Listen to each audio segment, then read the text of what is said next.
Welcome back to the State Farm Analyst Desk. We've got one last banger on the docket for the day as Immortals take on Dignitas QNTMPAY. And Emily, girl, I know you want to talk about those rumbles in the jungle. Yeah, so these are my two favorite Rumble players in the LCS right now, in Dardoch and Xerxes. And as we're going to see, I think the thing I really wanted to point out from both of these teams is how they use the set flex, because it can go mid or top, with the Rumble. Ideally, what you want to be doing is you want to have the set dragging or, you know, pushing someone into that equalizer as it's laid out.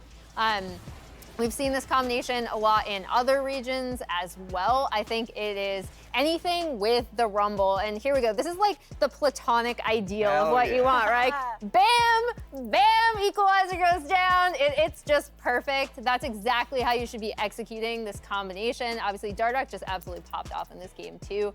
But I really love how these two teams have specifically used that combo. They were the two that I think used it the best last week. And I've said all of that, and I actually think Rumble is probably going to be banned today. Yeah, it might be. Like, absolutely, with both these two teams and how they view each other. You already heard it from the interview from Dardoch, but like, I agree with that. I think setup for Rumble is incredibly strong. Yeah. Set is a great champion at being able to do that. We see a lot like Leona and Nautilus from the support position. But these two junglers probably don't even need that. The way that they can actually use the ultimate as a kind of a pseudo kind of wall to either wall them into to force the fight, or as a way to kind of slow them into the set. Like, I think they're really creative at being able to use that. And like, I think this team is so exciting to watch, just from that aspect, from the veterans of that team, like the people who've done it before, but also looking at the new players. So I want to focus a little bit more on the players that moved up from Academy in Yusui and Pretty. Now, Yusui had a great game.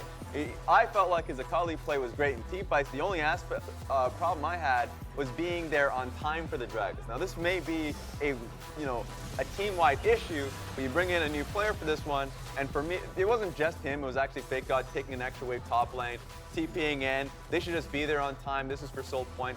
The next one is a little bit more egregious because even though, now Akali is waiting on Zhonya's.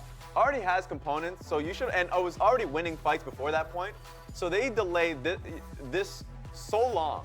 They should have been on the last wave, honestly, with Rift Herald. But they wanted to fight with Akali. Akali TP's there, but by the time that they're looking to contest, Dragon is taken.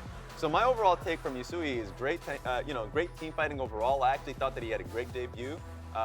But when it comes to overall coordination, being there with the team, those are the things that I actually would like to see a little bit more. And it's not just from him, of course, it's a team-wide thing, but if you have a new piece, then issues come in. Speaking of issues, Pretty. Of course, I thought he had a great performance during Academy.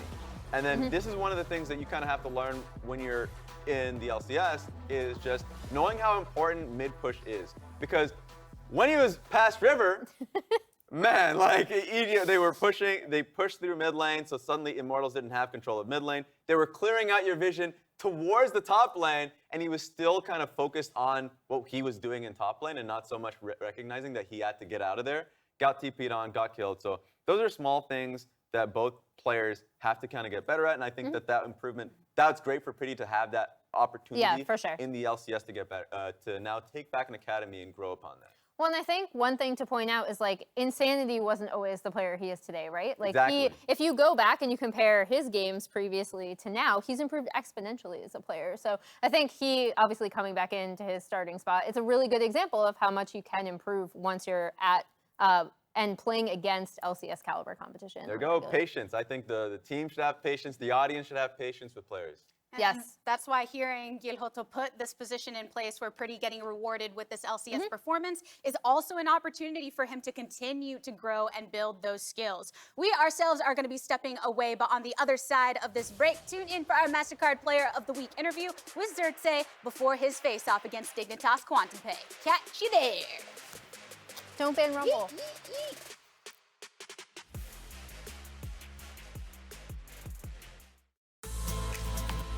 It's a showstopper on fire in this Assist of the Week presented by State Farm. FlyQuest was looking to lure Dignitas into a fight, but bit off more than they could chew when Saligo delivered Palafox into the rest of FlyQuest, while Dardoch rolled out the red carpet for a double kill. Now the squad is coming around, so it turns out that maybe they don't get it. They have taken Settle, he's done some right back into the team. Big damage right now. The second dunk coming around, they're still fighting for it now. That is going to be Johnson falling.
Welcome back to the LCS. I am joined by our Week 1 MasterCard Player of the Week, and it is none other than Immortals Xerxes.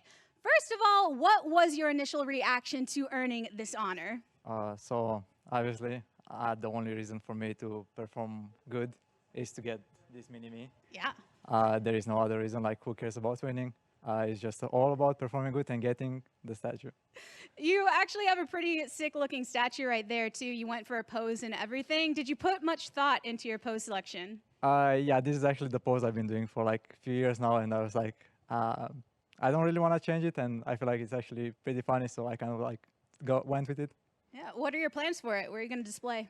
Well, right now my plan is to get even more statues, and then once I have like 5 or 6, just take them with me on stage and kind of put them facing the enemy team so they can assert dominance. Let's go. Assert that dominance. And Immortals definitely asserted some dominance in week number 1. Obviously, you have earned this award, but as a team going 3-0, is there anything in particular that you did as a team to celebrate? I mean, not really. We just had food and we just, it was just a normal celebration.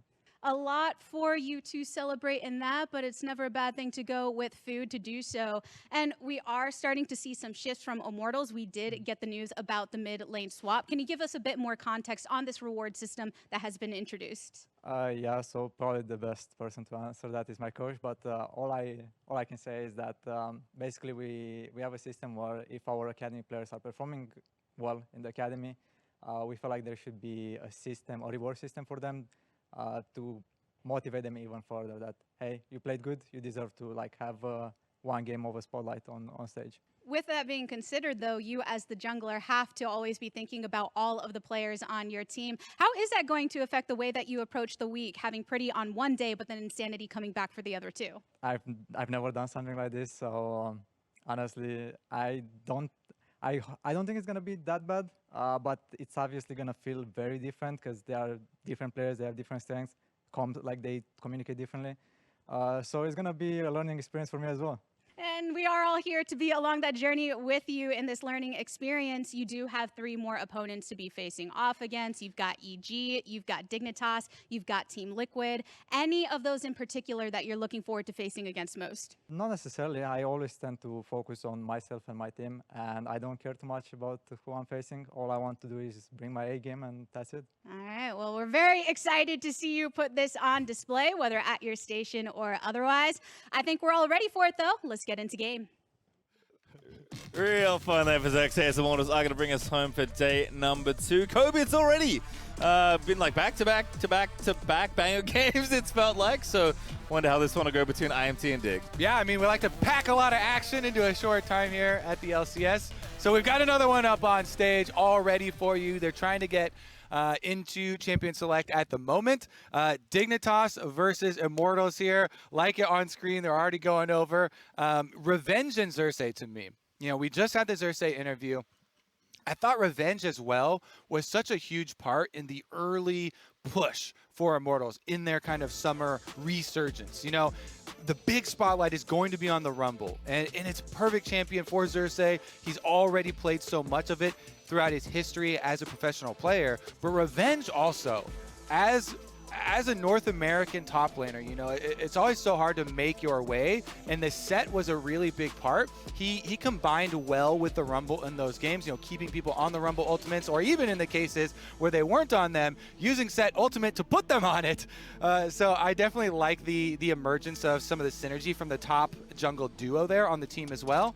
On the other side, though, going up against Dignitas, very formidable opponents here. You see the record standing at the top here. 13-9 now for Dig after the last loss, but I'm always looking at the versatility in picks. You know, Dardoch already, you know, threw out the Jungle Darius surprise.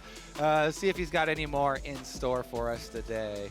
Yeah, Karma, Kalista, Gwen, all pretty normal. Udy's an interesting red side ban for Dig because I feel like they've priced themselves into banning Rumble because Udy is kind of like the most common pick against it. So Rector being banned, we'll see what Dig do. I really don't usually say, yeah, you need to ban Rumble, but versus Xerxes, I do feel like this is better, you know, than throwing another like Hail Mary at a solo lane, because right now, you know, it's definitely very dependent on player, but there's so many options. Nocturne, Set, Lee Sin, there's just so many solo lane options. They do take out the Tristana instead. And Insanity actually, you know, was the first mid lane player to play the mid lane Tristana way back. So definitely, it is another target ban here. You know, seeing as Insanity right back in here, you know, for the second LCS game of this week for them. Kobe.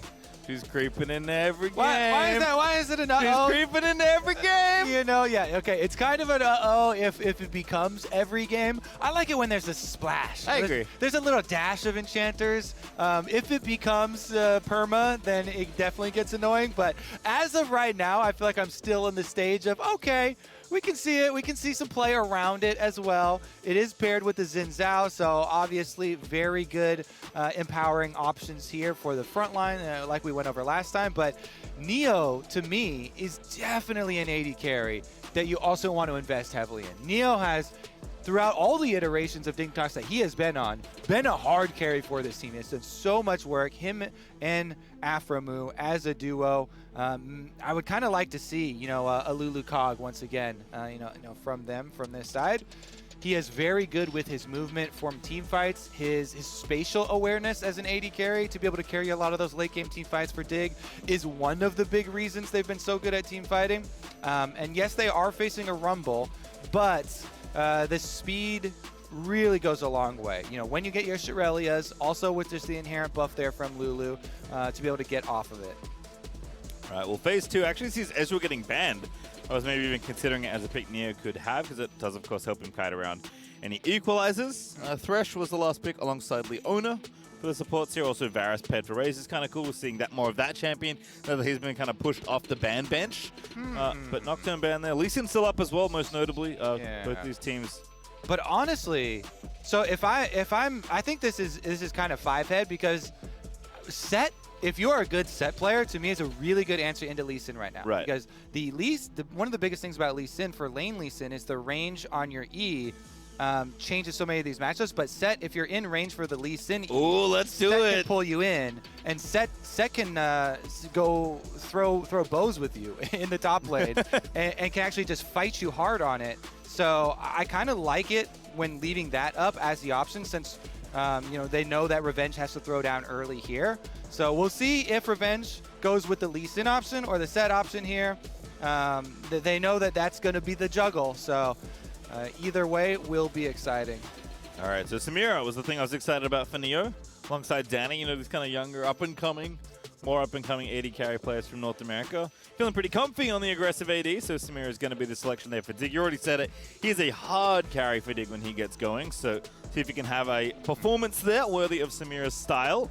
As Lee Sin and Jace the last 2 picks here, so top Lee for Revenge and mid Jace for Insanity, almost assuredly given their preferences, but of course they are flexible as well. Interesting. I would honestly rather see the Lulu into the Lee Sin rather than the Jace. So it's going to be, we're going to actually have to wait till the last second as far as the lane swapping from Immortals. Oh, they just lock in the Gnar immediately here for Fake God, whichever one is going to go up there. Honestly, locking in the Gnar, seeing already the possibility that they could swap the Jace to topside and make Insanity play mid lane Lee Sin is a little risky, because definitely like the Jace into Gnar matchup for Revenge if they wanted to make that last second swap. But trying to call it there. Yusui on that Lulu. He's in on the LCS, and guess what? You get to buff up Dardoch.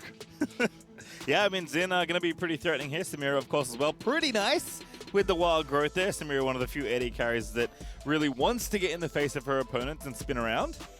But no swaps here. It is going to be Insanity's Jace once again. It's Yusui from Akali to Lulu. You know what? If Abadaga can do it, why not Yusui, Kobe? All right, especially with a team like Dig that are so jungle focused and really do play around that Dardoch and Afro Mu leadership. Looking forward to the early game plan here, because generally for Xin Zhao, trying to play around it early, get some early ganks off. Both of them do have the possibilities of big setups towards the mid lane. You know, Jace going hammer form, you know, with the extra damage that you can and slows you can bring with Rumble, they can definitely pick him off either way. All right, we'll have to find out. IMT looking to kind of return to their week 1 form, as Dignitas still feeling pretty comfy, but do you want to try and pick up a win with Yusui being in the roster? Tough matchup yesterday. We'll see how they fare today up against IMT. Both teams looking to bounce back here. If there is one pro view that I recommend most for this game, it would be Xerxes Rumble. This man has been playing Rumble Jungle before it was cool. Back in Season 7, Unicorns of Love, he always brought in a lot of fans because he was looking to branch out and pick these more unique jungle picks. You know, he played Rengar, he played a bunch of Ivern. Definitely a good matchup for Dardoch, who is very versatile as far as the NA scene goes. Yeah, this is a jungle matchup we're pretty excited about, actually. It was in some ways the battle of the best Rumble right now in North America. But Dardoch saying, I don't need it. Take it. I got Lulu. I really was hoping to see, you know, maybe a delayed invade. So we do have 2 swaps over to sweepers, but because they recall, that means there won't be a late invade on Rumble. And just every Rumble game, I want to try and preach for it. It definitely depends on your lanes. I mean, your solo lanes are Gnar and Lulu for the opening stages. It's going to be hard to follow up. Bottom lane is the main priority for Dardoch early on. Samira, Leona, Xin Zhao, definitely capable 3-person, volatile options down here. So we'll see if he actually does skip some camps and try and make a play down on bottom side. Already the early trinket ward, and this is only one yellow trinket, by the way, for the Immortals bottom side. So this is actually really important for Dig, because this is going to be the bottom side where they want to make the most plays early around Neo, around Afromu. So maybe Dardoch does like red into Raptors into blue kind of quadrant and kind of times the expiration of that trinket ward from Immortals. We got a lot of time to plan all of our early game plans here as we jump real quick into a pause. But yeah, generally for a jungler like either Lee Sin or Xin Zhao, but generally here for Xin Zhao, Dardoch is looking at Gnar on top side into Lee Sin, not going to have a lot of playmaking early. Lulu into the Jace, not really going to have a lot of options early there as well. So both teams know there should be a hyper focus around the Leona Samira lane. And it's kind of around, can you play around bouncing that wave back? First ward timer was already invested, and then they had to switch over to a sweeper for Destiny there. So that makes me very curious if Rumble is actually just going to try and do, Rumble should do the full clear down to bottom side, but maybe Dardoch, maybe Xin Zhao gets down there first, skips a couple camps, and creates some action. Right, that's the fun tension, right? Because Revenge gave a pretty good leash to Xerxes to kick off that jungle path, right? Whereas Xin, definitely a lot more flexible, probably wants to gank more often than not as that kind of champion. Rumble just wants to ignore you for as long as humanly possible and try and farm out as quickly as he can to level 6 and beyond. As we do have a pause, of course. We're investigating an audio issue. We'll let you know where we're up to, but can't imagine it'll be too long. So. Yeah, they're estimating not too long, so hopefully that comes true. As far as the Rumble, though, it's a little bit more nuanced there, because Rumble, even early, still has really good damage output if you can get a counter gank. Right.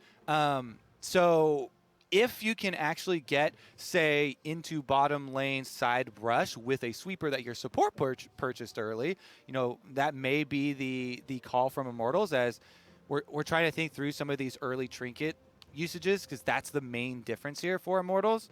So maybe with the early investment, Destiny picking up that sweeper, they're looking for that, and you can get Rumble into that side brush, because a Rumble, even level 4 Rumble coming out of a side lane brush, they have Thresh there, so easy lantern in. You can roast someone in a counter gank, because you get to charge up your heat within the brush, waiting for them, and as soon as they commit to the melee range with a Xin Zhao dash in, Xin Zhao can't get out.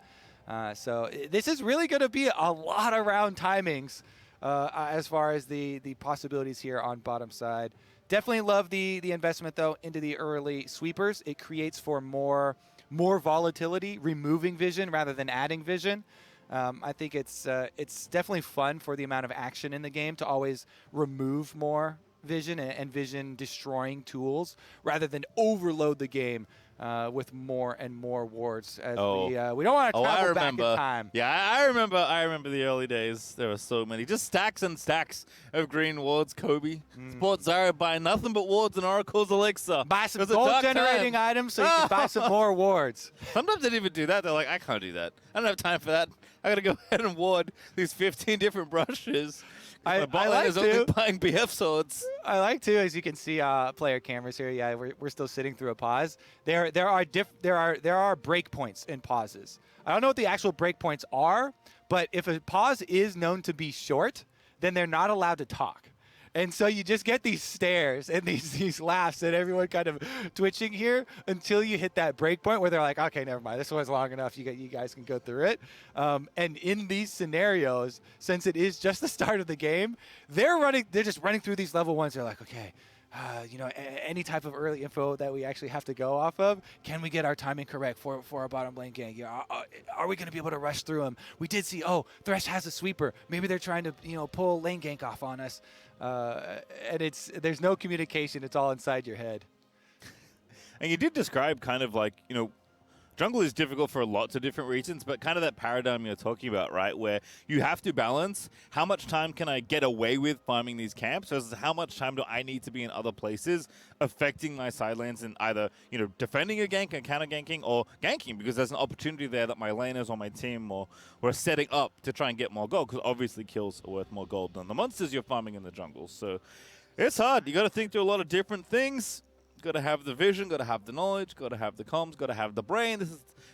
This and what I said before, and many, many other reasons. Despite a decade of playing this game, I do not play jungle. I've got an update for you. All right. Yeah, this is an interesting one. Ooh. And it's more interesting because if you look at him, he's got one of his ears off on his headset.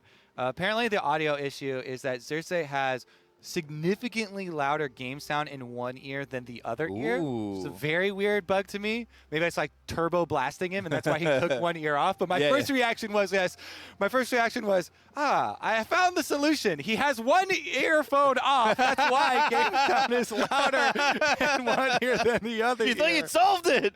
It's actually the solution, not the symptom here. And they're working through it, so hopefully on stage we can get that one balanced out. You see the crew changing out pieces here of hardware. He doesn't use the Galaxy Rumble skin, does he? Because if it's significantly louder in one ear, and that's the skin you're using, my goodness, is that ear going to be wrecked by the end of that game? Just the end of your first clear. That used to be the skin meta for Rumble, but it has evolved with a lot of the new Rumble in the releases. jungle lately, which I get. It's very clever. Chromas have really shaken up the meta. Yeah, the skin meta as well.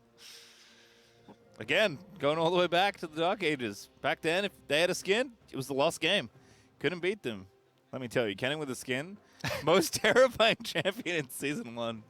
You know what's also terrifying too, and how I actually respect this this audio issue, because if it is just like insanely loud in one ear, Rumble is actually one of the worst champions to be playing, because every few seconds you're overheating and it's gone just so loud in your ear. That's honestly gonna be insanely annoying. So there we go. They got it fixed. Alrighty, so here we are. Back we go again. Definitely curious about the level 1, but my goodness, Afram is already in there. 2v2. Don't need no jungler. In fact, maybe Afro is trying to prime the 2v2 a little, Kobe. Get him low! And let me say, Pastry, Zinzao did skip Krugs. This is not a full clear. Dardoch is going red Raptor blue side. He will be able to get there before Xerxes if he tries to, well, actually, they didn't see them drop that first trinket ward, I don't believe. So it really depends a lot on whether they had the info on the timing of the drop of that trinket ward. But Dardoch definitely looking towards bottom side. You saw the early trade there. It is difficult because it's a cleanse exhaust lane, so even if Aframu gets in there, you have to remember on a cleanse target, don't immediately ignite after you're stunned, or else they'll get double value out of it. Here comes Dardoch. Oh, going in again. Ray's already taking so much damage. Tamira diving in. They might just do a 2v2. Ignite is down. Cleanse is using Hiccup. Dardoch, baby. Perfect timing out of Dignitas' destiny is going to go down as well. Ah, Pastry time. You know, I do dislike pauses, but because the pause allowed us to talk through the exact play out of the beginning of this game, I'm not even mad. Dignitas, flawless execution there. Drew it up in the screen. Now we got mid lane continuation. Oh, very nice hammer back, but Yasui's still going. Nice glitter lance.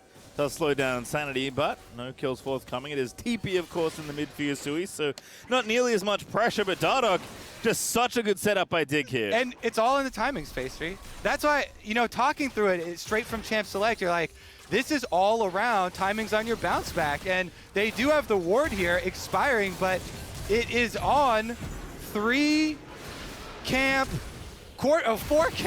double buff bottom. Just go for the engage. Aframu layering very well there around the cleanse too. I'm just so happy that they were able to get that off, because you know Rumble is trying to do full clear, efficiency clear, and it's around how cautious can you be for your bottom side, respecting the Zinzao threat. All right, well, very nicely set up by both Dignitas and Kobe. Galaxy Brain once again coming through his revenge. Dueling Fake God right now, feeling pretty comfy in his 1v1. Plenty of mobility here for the lead to kind of dance around the Nard, but of course mini Nard could be annoying. Bottom side, still going well in the CS department for Raze, which is good, but that's not going to last too long as Neo's going to finish farming out the waves that are getting pushed in, and of course that kill goal he's gotten with 1 kill and 1 assist is more than enough compensation. Yeah, this is definitely the ideal start for Dignitas. You've got Neo here, extremely fed, and Zenity also had, like, even though it was a very quick gank from Dardoch mid, you know, a decent chunk onto a Jace when they're playing the sustain game. You see 2 corrupting potion charges and 2 biscuits, so shouldn't be too difficult for Insanity to heal right back up, but no like deep wards around mid. It's just very, very cautious control ward there, very shallow kind of river brush wards there for him. And honestly, it is going to be a lot more focused towards the Dragon and towards setting up some defense for the bottom side. Now that Raze and Destiny are summoner spellless, they are very, very vulnerable targets. Well, Xerxes also covering the push, maybe thinking Dardoch was going to wrap around again. Does get the info as well, invading the junglers. Okay. FakeGod, look at a 1v1 revenge in the top lane, forcing that flash solo there. There you go, FakeGod back on Nard. One of the champions he has consistently throughout his career, had highlight plays on for this organization. Gets a solo flash out of revenge there. Very respectable cooldown lead on the Lee Sin. Going to remove some of that playmaking and gets the early recall off for his steel caps. Yes, Xerxes is Rumble, and so steel caps don't help you there, but Xerxes is going to have to pay attention to bottom lane so much because there's no summoner spells there. So your Rumble is probably not going to be the biggest threat, and the early value from steel caps is definitely going to be big there, as Jace would be the other one that would possibly combine with Revenge on top side. So definitely looks to be another very consistent opening, I feel like. Yeah, Dig actually up like 1,000 gold, which in this early game is really nice. Insanity again trying to get aggressive, but Dardoch is the one waiting in the wings for Dignitas. So Insanity just like Jace, usually a kind of champion that, you know, bullies people around, at least pushes you in often, right, in the early stages. But not Lulu. Lulu's just glitter lancing the wave and annoying you. Yep, dodging shock blasts, no problem here. So Yasui has a pretty easy life. His Xin Zhao that he's trying to buff up did get the completion of both kills on bottom side, so a really good conversion for Dignitas early on, allowing them to play off that synergy. He is also going the Divine Sunder build, which I actually really like. It's kind of the medium ground where, because this item had such significant buffs, it both provides you with the defensive bruiser capabilities with the cooldown reduction, with the extra health inherent in the item, and the sustain off healing in addition to your passive sustain was in, but it also does significant chunks. Like the Sheen procs with the percentage max health damage are very, very significant. Add up so quickly with a champ like Xin Zhao that has an attack speed steroid of his own, plus a Lulu attack speed steroid. Being able to just chase people down. So definitely some good synergy built up here. You already see early investment in more cooldown reduction from the cooldown reduction rush in boots from Yasui. This also provides Lulu with the extra movement speed to be able to follow around your Xin Zhao. Any sort of roam plays, they can look for these early dragons. Really do expect Dignitas, especially with the early kills for their bottom lane, to try and at least fight Immortals on that. Immortals are starting it really early, though, with the vision advantage through river. They invest control ward up towards mid and towards bottom side. They do not want to give hold here on the bottom half of the map. Yeah, already back to pushing in the 2v2 for Raze and Destiny. Both Dardoch and Afram have actually been wandering around a little bit together, trying to clear some vision out and see who might be lurking in this bottom side river, but no dragon started just yet. Neo with a lot of solo time here on the Samira, but did spend that money finally after taking a reset. So despite, again, that CS differential, Neo is going to be just fine, if not ahead, as FakeGod is just perma pushing revenge here in the top side as well. Counter pick working out nicely here early on for FakeGod. Certainly is. Able to keep some tower pressure up.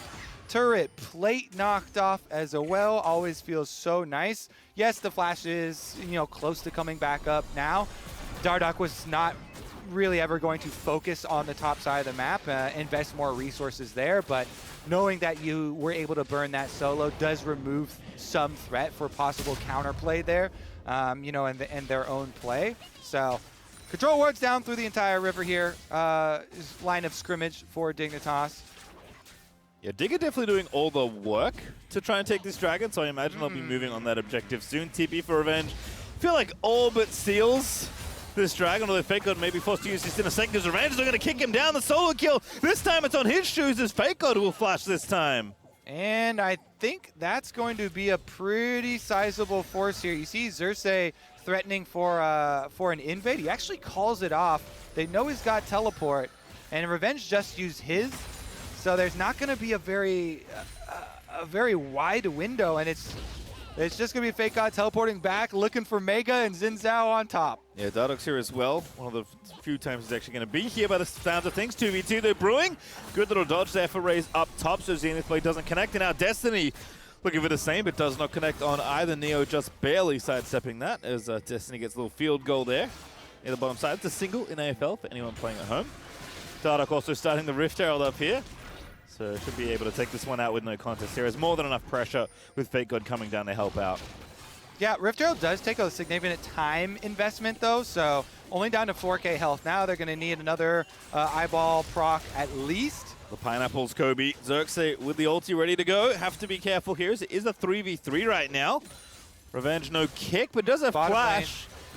Dardock going in. Dignitas want this one. As you mentioned, Afram is already in mid lane, so Dig will take it.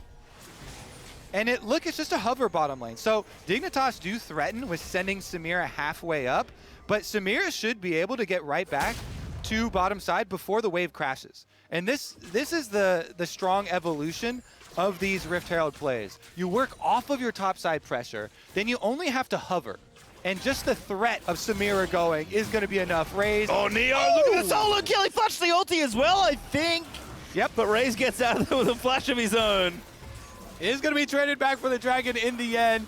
Raze respecting it there as they do trade flashes. Is going to be exciting. Remember that the Rift Herald is in the hands of Dardock, so they might try and go for the follow-up on Revenge. He's had time for his flash to come back up, so it might be a bit tricky to actually pin him down, but they can certainly get significant damage done to the tower.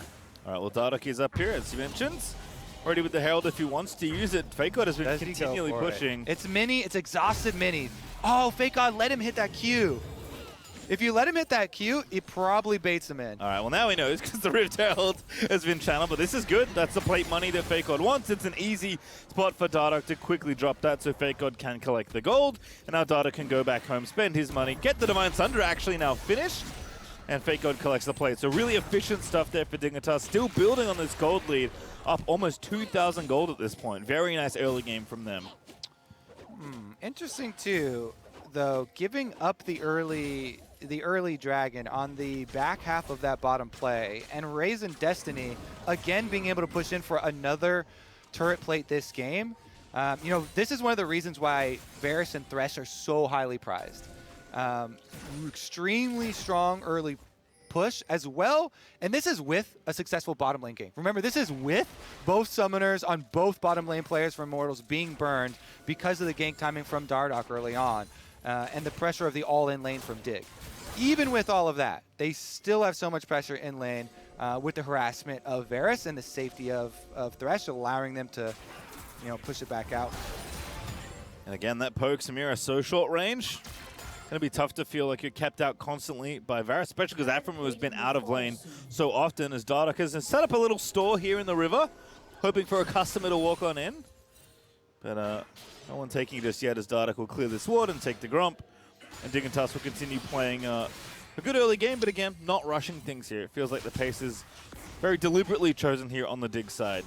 And it's interesting here from Immortals side because they're so heavily invested in long-range damage. You know, with the Jace pickup, early lethality investment there, Raze as well, early lethality on the Varus. Dignitas, if they can make one of these big plays right before the objective, it takes away a lot of that viability. All right, here goes Dardock again, but the equalizer is down. Dardock is on top of it. Neo just goes in and assassinates Raze. They're going to look to spin around. Insanity triggers popped.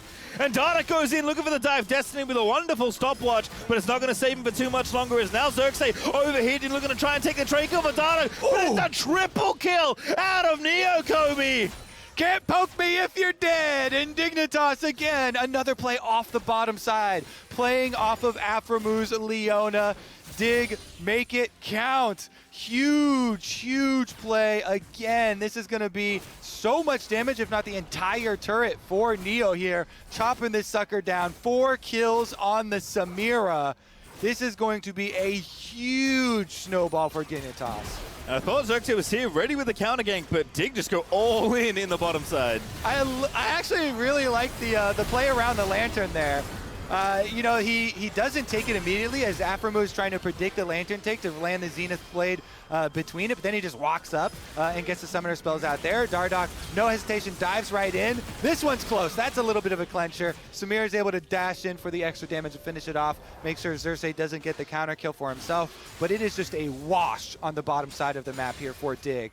It is just skirmish victory after skirmish victory here for Dignitas. And that one had just twofold rewards because of the first tower bonus for Dig. This gold lead just balloons out of control.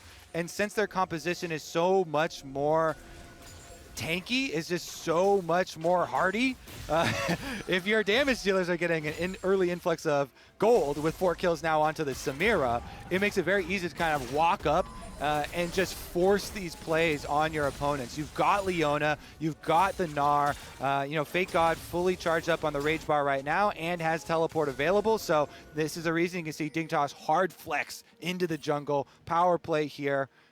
During this window, Immortals just have to give ground. Yeah, I mean, you couldn't ask for, you know, better distribution to build on your early game that Dardoch had, you know, from the level 1 that we did get to outline. It's 4-0-1 for Neo. Bit of extra gold there for Dardoch with the kills on Afro, of course, with the perfect score for support. 0-0-5 as he's in there onto Raze. My goodness, man. Prowler. As Afro's going to get comboed back in on, he gets out of there, and Neo, he's going to have to go all in. He does get the kill, but a huge amount of gold given over as a result, and Dardoch, he's still chasing Insanity's the target. Over the wall he goes. Lulu Wild Growth is just coming off, and this one is revenge. Will get away.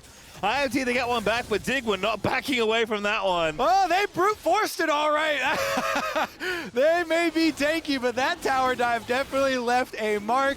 2 for 2 in the end. Dignitas will still claim the rewards off the bottom side of the map, but what a game over that wall, hopping it 3 times, does result in Dragon number 1 there for Dignitas and the follow through on his execution. Here's a look at it though. Aphromu ults and flashes over. Raze at a good Prowler's Claw to gain distance, then flashes away, and they just flip Neo right into that tower. Dardoch then is taking a bunch of tower shots, and as they jump over into the Raptor pit, they can force Revenge back out on the other side with the huge health advantage. They still pick up the Dragon, you know, retaining their smite, retaining their jungler's life, but did give some of that cash over to the side of Immortals, and Immortals, you know, happy to get something for themselves. They're still trying to group up to make use of, you know, their Jace into Varus, early lethality kind of poke here, and when you combine that with a Rumble ultimate, whether you use Rumble ultimate to slow them to allow you to hit the skill shots,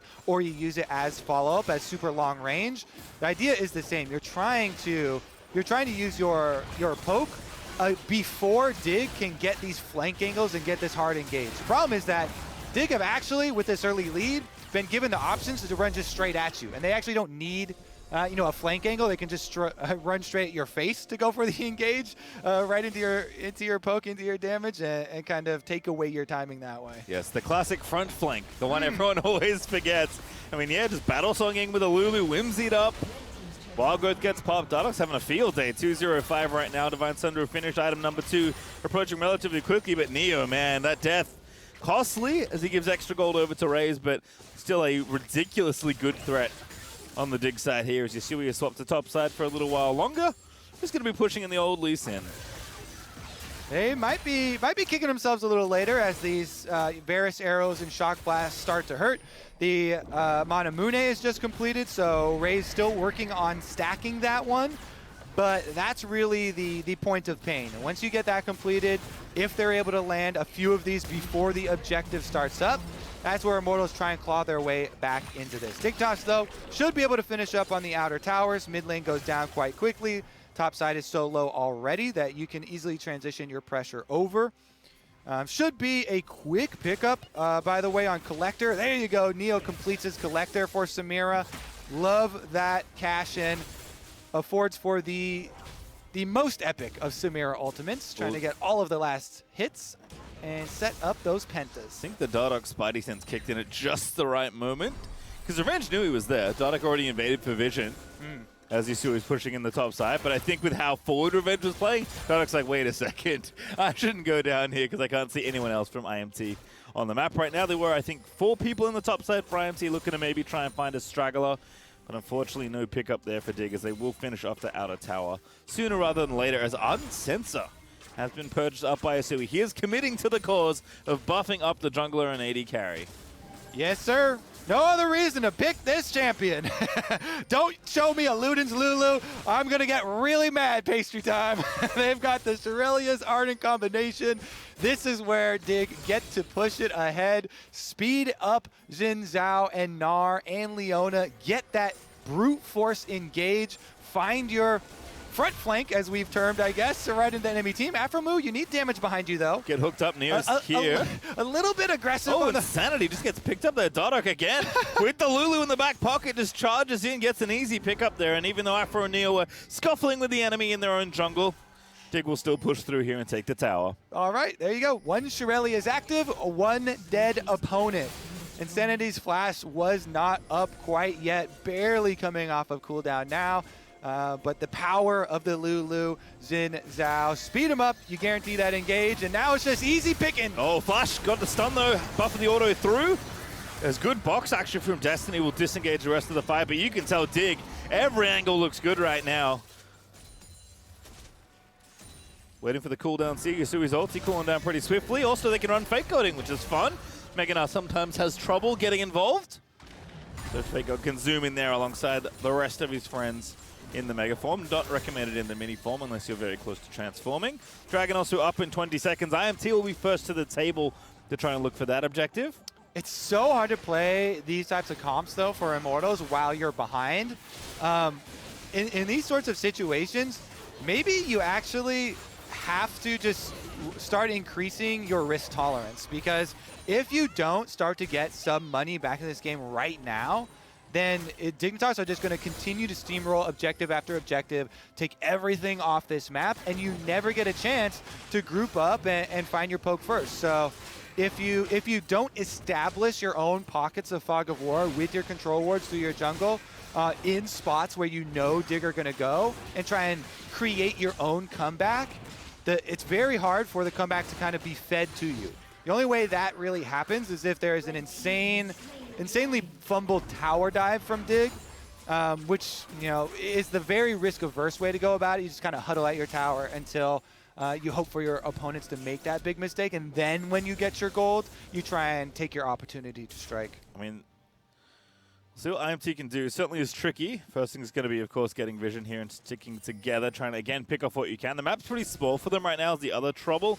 Only 1 tower taken versus the nice open outer towers being felled there for Dig means that there's not nearly enough space for IMT to find pick and or poke. I mean, Xerxes is getting going. Everyone's got their Mythic online here for IMT. Yeah, I mean, as soon as these 2 Manamunes transform, that's really the only thing that they're waiting on. As soon as you get those Muramana transformations, then your Shock Blast, Varus Arrow, Rumble Ultimate, super long range, can actually kill someone. You know, then your accuracy with your skill shots really does have a lasting effect. As of right now, they kind of got pea shooters. They're just throwing pea shooters at Dig, and Dignitas have such a gold lead and so many ways to find their engage that the risk versus reward just isn't there for Immortals at the moment. So they're kind of forced into this. We got a turtle. Hold on to some vision that we can. Maybe we get somebody, you know, opening up a mistake and caught a stray. But there's 1 transformation, so 1 more to go here. Steric Sun as well for Dardoch, so a little bit tankier. As we kind of mentioned, you know, even if you do huddle at your tower, Dignitas probably going to bust through the front door here. So many tools for them to get aggressive. The other thing is that Dig have a very good turn off of Baron. So they don't sustain a lot of damage by starting it up. Because you have so much attack speed on Xin Zhao, you can just continually heal on your passive. But they also have Leona and Gnar. So their turn is amazing. They're just trying to bait out Immortals, look for the big flank. We'll get the TP out of Revenge. But now Dardak's going in there. Now the TP flank's going in for Dig there as Afro dives straight in with a Zenith Blade. Got the stun on Revenge, but he needs to get out of there pretty safely. Can't get it as Xerxes does get through now. Fake God, Stride breakering in. Ray's going to be slain by Dardak on the other side as Neo. He's the one diving in, looking to try and build up them style points. And now Fake God goes Mega, finally trying to find something. Revenge gonna get slowed, not into the wall. Wallop follows up, Neo's gonna find it, but doesn't have enough damage. Mistiming here for Dignitas. The teleport is a little late, or the turn is a little early. Fake God, the channeling not completed there for Gnar as Dardoch and Afro move go in, and so Afro is chunked down and killed before they even get there. Still turning on the Baron though. Again, 5v2 right now, just Insanity and Revenge, so not even a smite here to threaten. Dardoch smite's cooling off. Here's Destiny doing Xerxes with the reinforcements, and now Dig one to turn. They knew that was the plan, likely all along. But Dignitas will be pushed off Baron, and Dig will pick up no more extra kills unless Revenge. Can he zip his way out of here? He is Lee Sin. Dardoch still chasing. No, there's a smite down from Dardoch. Oh, he's in there. Play from Destiny to try and protect him. Ulti out, exhaust down. Xerxes now going to go on the backside, but Neo's going to dive in with the rest of the squad. But Samira so low, dives to Insanity. Dardoch, though, still alive now. Fake God diving in. And Dignitas throw their AD carry to the walls and get almost an ace. In fact, it is an ace. Dardoch is healing under the tower. Pastry time with the Sterix shield, with the Divine Sunder. Brox with the Lulu shields on him. He can't be stopped. And the front flank continues for Dignitas. The bot lane ace is collected, and they bust straight through the middle here. Going to take at least the inhib off the table. Maybe run back to Baron, maybe reset, doesn't really matter. Dignitas so far ahead now, 7,000 gold up against IMT. Oh my goodness, look at this. Dardoch is just playing this with so much confidence because he's got the Lulu behind him. He knows, into 4 people, even gets exhausted, really good ultimate to knock 2 back. Doesn't take much damage for the Rumble ultimate, then dives under the turret, tanks the whole thing. Sterix shield.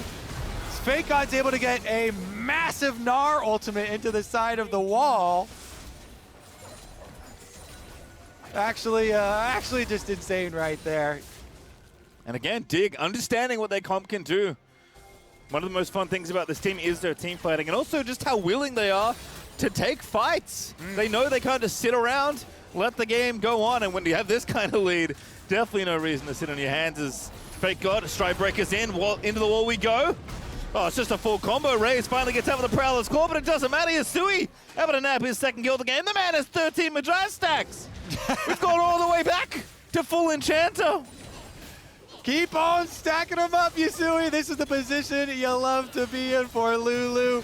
Just all power to Dignitas. These towers will melt. Yeah, Immortals can get some side turrets for themselves, but it's just going to be another dive. I can hear them calling. Afro getting in there. Onto Xerxes goes. Neo grabs the kill as Dignitas descend. Once again, Fake God ulti is like almost back up as the Transformer's getting close. They'll take 2 inhibs now as they break down the bottom side. And Dignitas just unrelenting this game. Brute force, name of the game, Pastry. Just get on in there. 16 kills, he's doing it again. Good kick by Revenge. Gets him out of there. Yasui, the wrong one to be taking the tower. Does shield himself. Fake God shoves them back. Dardoch once again is in there. Pops the ulti though, now maybe running a little low on health. But over we go. Afro not quite into the fountain, and Dignitas there just not stopping. They're going to grab 1 tower. They're going to grab 2. It's going to be it all here for Dig. Immortals trying to get them off the exit, but they've got nothing as Neo grabbed himself a double to end the game, and Dignitas take a bow. A very stylish end to that game. Yeah, definitely a big smile on Dardoch's face. Xin Zhao, you get your first gank, successful double kill on the bottom side of the map, knowing you also have a Lulu mid lane for late game in your pocket. Then the second play on bottom side as well, bringing in the rest of the team. 3 kills plus the tower off of that. It's just dream scenario right there. Living the Xin Zhao dream. Yeah, that's the kind of game you want to play when you pick Xin Zhao Lulu. As Dignitas looking real good.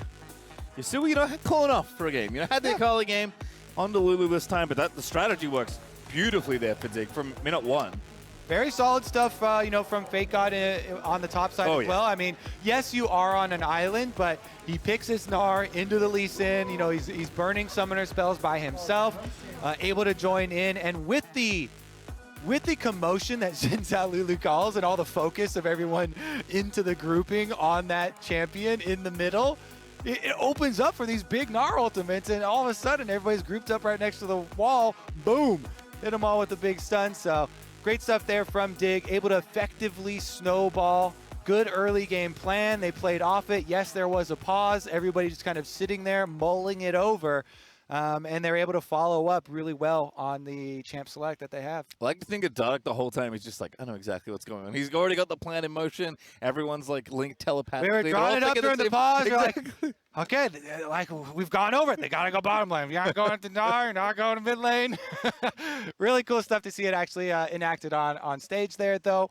For Immortals, they had a banger of a week 1 opening here to Summer. 3-0. They literally set a record for their bottom lane, biggest goal difference at 15. So taking a couple punches here in week number 2, back-to-back losses. They wanted to give, as a bonus some time to Pretty, got his stage game. Insanity back here, another loss suffered for them. So they're going to have to rebound here. One more game in this weekend to right the ship and kind of refocus. This one, too, was a hard one because they also got Xerxes Rumble. And they had this really good plan of trying to play off of this early poking power, group up, siege with it, but were never able to realize it because they were playing catch up to Dig. Seen a lot of rumbles today, Kobe. Get a lot of early game kills, and this kind of feels like more the game when that doesn't happen, right? When you don't walk into a lane, you get 1 or 2 kills, you get the early soul shoot, suddenly you're like the most powerful champion in the game at 10 minutes. It was the opposite, right? Dardoch, he has a strategy, he's going down the bottom side, and then like you said, had the insurance, but maybe didn't need it given how fed he was that game. And I always give my honors to the support player who, if I don't, the other support player, if I know that, like, I don't have a lot of lanes to work with here, this one has to work out. This bottom lane play needs to work out, or else Rumble, who's going for this full clear, is going to be ahead in experience, and they need to get something out. Aframu played the engage really well on this timing. As the ward is expiring in the river, goes for the engage on the big ward, gets both summoner spells out of the Varus, does set Dardoch up for success there and make it nice and easy. Yeah, just an overall excellent performance across the board for Dignitas, but now we're going to be heading over to the stage where Dash is joined by Yasui for our Verizon post-game interview. Thank you very much, Pastry Time. Standing by with Yasui is exactly correct after a sweet victory, deathless game for you out here on the stage. But first question to you is, it's been since 2019 that we've seen you competing out here on the LCS stage. So how does it feel to be back and to be putting up a victory on your first weekend? It feels really good to win, and it feels good to be back on the stage. I think the circumstances this time are a lot better for me, and it just feels good to be able to play and do well as a team. You talk about the circumstances for you, but also, the amount of time, that you've been working towards this goal of not only appearing on the LCS stage, but competing to prove that you are one of the best mid laners. What do you feel has changed for you personally, or what is the growth that you think you've exemplified over the last 2 years that has brought you to this point? I think comparing back to my time on Echo Fox, I'm just a lot more comfortable playing on stage. That was my first time playing on stage, and since then I had a few games in Academy where we were playing on stage, and then these games now, it's just the experience really helps. Now, with that, you join the Dignitas team that has been pretty exciting for all of us as viewers all year long. In spring, the storyline was, a lack of expectation for the roster and how they blew it all out of the water coming through the end of the split. And we're sitting just outside that top echelon of teams. So I'm curious for yourself, from the outside perspective in spring and now stepping into the roster, what you feel needs to change, what more growth needs to happen for the team to break into that top tier finally? Well, I think Dig is just a really strong team with Dardoch and Aframu kind of calling the shots and leading most of the plays. And I think the idea of bringing me in is just to help with draft flexibility and just open up like strategies and champs to play around mid jungle. And we're just trying to kick up the aggression and take games from the top teams. Well, you talk about draft flexibility. Your opponent tomorrow exemplifies that notion, which is Perks in the mid lane. We've seen an incredible LeBlanc performance out of him just yesterday. When you look ahead to that matchup and kind of the titan that he is as an individual player, how do you feel you'll stack up?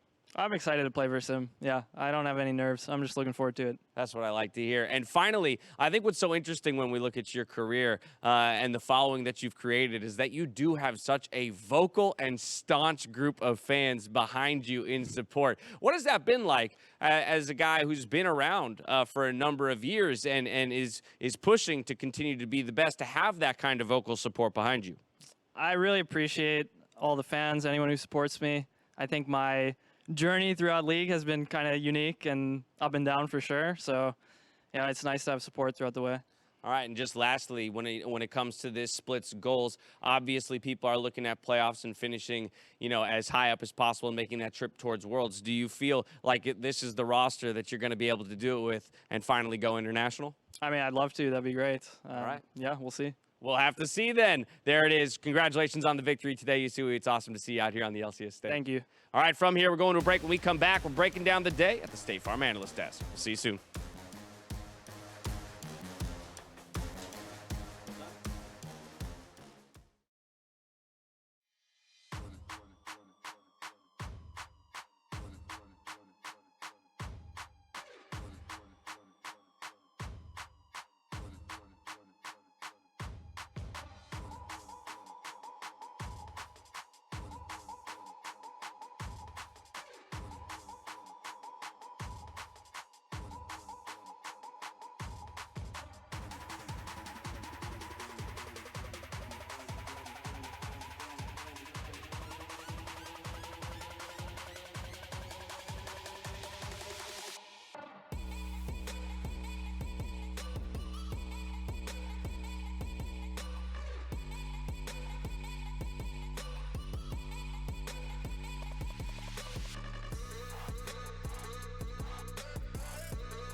Welcome back to the State Farm Analyst Desk. We are on the opposite side of Immortals versus Dignitas. Dignitas coming out on top. Great to also get a chance to hear from Yusui before we headed to that break. And one thing that I know Dig fans are pretty happy about is we got to see a little bit of a Dardoch show. Yeah, let's go. With the Lulu buff on him, I know. The Xin Zhao, the Lulu is nuts. But I think the big important thing is that he does this bot lane play right here, which automatically resets the lane for the Samira, so she does not nearly have as nearly a rough of a time. I thought this was a really clever response to, obviously he knew where Rumble was going to be pathing, so he's like, I'll just go bot side and get my bot lane ahead, and it ended up working out really, really well, as we can see from how they snowballed it. Yeah, so close. The Rumble, maybe like 10, 15 seconds, and the Rumble would be there. They'd get the wave in, but they just need to be a little bit more patient around that timer. So that was definitely, I remember that moment happened when Dardoch was on the Darius. They got a lead. Obviously, it turned afterwards. So Dig doesn't have a problem getting early leads, at least, and going for bot lane. I think it's just this time around, it's stuck. Yep. Yeah, and it's kind of sad for Immortals because they tried this again. Right? They tried to counter the play again, and once again, Dardoch got the better of them. So we see here, Xerxes, actually, he is anticipating the gank, but he drops an equalizer that's maybe not so good because Dardoch's able to just sort of run past it.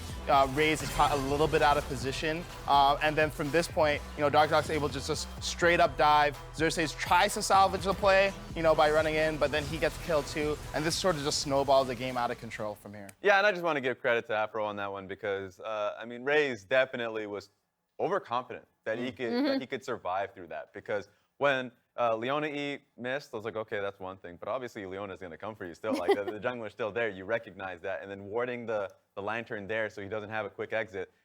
Raze dying instantly, so that made it so Dignitas got an easy entrance. And as you mentioned, Raz, it's not like this is the first time that we saw Dignitas achieve these sort of leads through Dardoch, but this time around, when we finally saw the team come together, that strength continued. Look, they were playing around that Baron angle for so long, they just decided to just rumble. Now, this one I love a lot from Fake God, because they just went straight at them, and that was just a straight 4-man Gnar ultimate into the wall. Because I was a little concerned. I was looking at this, I was like, go back to Baron, let them come towards you. But the Lulu was just straight amping up the Xin Zhao long enough for the Gnar to get out to the Rage Bar, and a perfect ultimate into the wall. Great job, Fake God. Yeah, and if you're Dardoch, can you hope for a better meta? I know, right? You're allowed to play Xin. You got supportive mids who are just buffing you up. You could just dive. So I imagine Dardoch, this is like the exact kind of situation he wants to be playing in, because all last split, we saw Dardoch be the tip of the spear for this team, and now he has a meta that supports that play. Yeah, and he's looking at 100 Thieves side and being like, Karma, add that to our repertoire. List of shielding champions. I know. Wow. Checking that one on our box, but the thing is, because of that game that we just saw, things have been shifting a lot when it comes to the standings. So let's go ahead and take a look. It finally happened though. Cloud9 have returned to the top and now stand alone in first place, but they are trailed by TSM and 100 Thieves, both tied for second, and Team Liquid and Dignitas are tied together in fourth, followed by Evil Geniuses in sixth. Yeah, the team that's climbing up just a little bit, take note of, is FlyQuest, right? FlyQuest at 8th place, picking up their win today, and a pretty big win too. And then now looking 3-2. So I want to see FlyQuest a little bit more and how they develop. And everyone else will be tracking that as well. But if we're also looking at the top, Kaizen, I think we have to recognize that 100 Thieves are looking hella smoky lately. Hella smoky, and in fact, they actually beat Cloud9 the last time they met. Now, to be fair, we talked about the MSI hangover, and Cloud9 hadn't quite had their Pedialyte yet. But at this point, I'm really excited to see the next meeting of these two teams, because now 100 Thieves has a clearly defined set of styles. C9 looks back online. King looks great, really well integrated with the team. Well, and our first impressions were kind of like, oh, TSM coming off of a 3-0 week, and they've had kind of a rough time thus far this week. Guess who's falling with them? I'm looking at you, Mark Zimmerman. I saw the dive. Oh, by the end of the week, they'll stay at, he always had that idea that TSM will stay at the top, and then instantly, 100 Thieves, Cloud9. Let's see what he ends up cosplaying as. I'm interested. Yeah, let's see it. Let's see it. I saw him tweet too, wanted to back off of that a little Can't do bit. it. Yeah. You're already committed. You remember, Mark. Yeah. We don't forget here in the LCS studio. As far as the action going down in the studio, though, we do have one more day of action. We've got them games that are coming on up tomorrow. We're kicking off the day with Golden Guardians facing off against FlyQuest. And our final game features Evil Geniuses taking on the rapidly rising 100 Thieves. But in between those two games, we've got plenty of action. Rez, what matchup catches your eye? I'm interested, honestly, in the last two games, and Dignitas versus Cloud9, especially with how Dignitas looked in their previous game and how Cloud9 is like they won, yeah, but they was not looking clean, so that one looks a little closer than it should be. Evil Geniuses and 100 Thieves. I think that's another marquee matchup. Evil Geniuses making banger matches. I want to see what they look like going up against 100 Thieves. That will drop that gauntlet. Yeah. And we talked about EG maybe being the best of the worst, upgraded to the worst of the best. If they beat 100 Thieves, there's an argument for best of the best, right? There we go. Yeah, I'm excited for that matchup too. Character development. Yeah, I love that arc, you know? Oh, no. Anime protagonist right there. There have been a lot of trading in the wins between these teams too, defying our expectations. And Emily, I think as we close out the week here on Sunday, there's still so much excitement to be had. Yeah, I'm actually looking at what IMT TL as a way for both teams kind of had some rough losses today, and I'm curious to see how they both recover as well. Like I've said, I do really like this IMT team and their approach to the meta, so I'd love to see them rebound with a win tomorrow. We will all be looking out for it. But alas, that is going to do it for us here. Now, on behalf of myself, the casters, and the entire remote and live broadcast crews, thank you so much for watching. We'll see you tomorrow for more LCS. Until then, good morning, afternoon, evening, and good night. Bye. It's getting pretty late out. I know, right? This Where ain't are you? real. This isn't real. Right here. I can't go further.